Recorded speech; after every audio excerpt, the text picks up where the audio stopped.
What's up, Marines? I'm Staff Sergeant Gonzalez, and the goal of this video is to shed some light on just how valuable Marine Corps retirement actually is. For both active duty and the reserves, we get down to the actual dollar amount of what your time served is worth on paper. So try to stick with me as I break it down real fast. Active duty retirement is pretty cut and dry. After 20 years of service, you're going to retire at 50% of your base pay. 30 years, 75.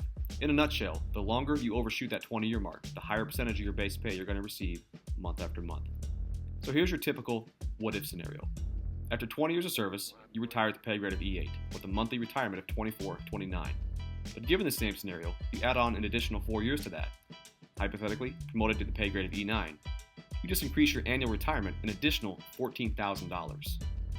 Another scenario, after 20 years of service, retiring at the pay grade of 05 would yield you a monthly retirement of $41.78. An additional 2 years to that would yield you an additional $6,500 a year.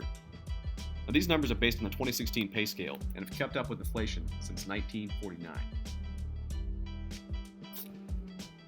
Reserve retirement is much different because it's based on points.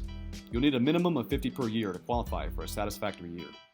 The biggest difference is you start drawing retirement at age 60, or much sooner, depending on how long you're mobilized for during that time period.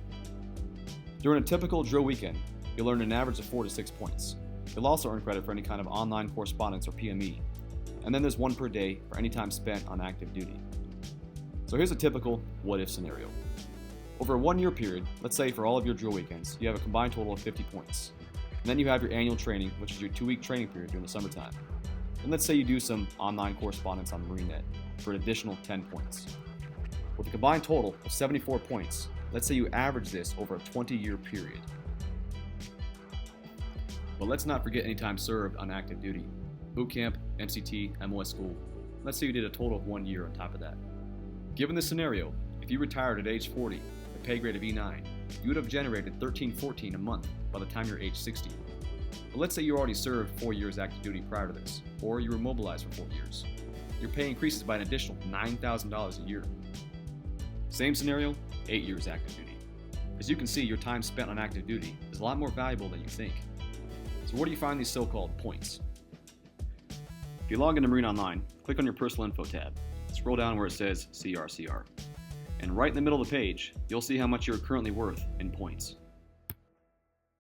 It's important to know that anybody who enters the military in 2018 will automatically be enrolled into a completely different retirement system, more of a blended 401k, which you now pay for, by the way. So if you're a veteran Marine, contact your nearest prior service recruiter, all of which are listed at the end of the video, and make absolutely certain that you're not leaving potentially thousands of dollars a month on the table for time that you have already served. You made it this far, you might as well finish what you started. Yeah.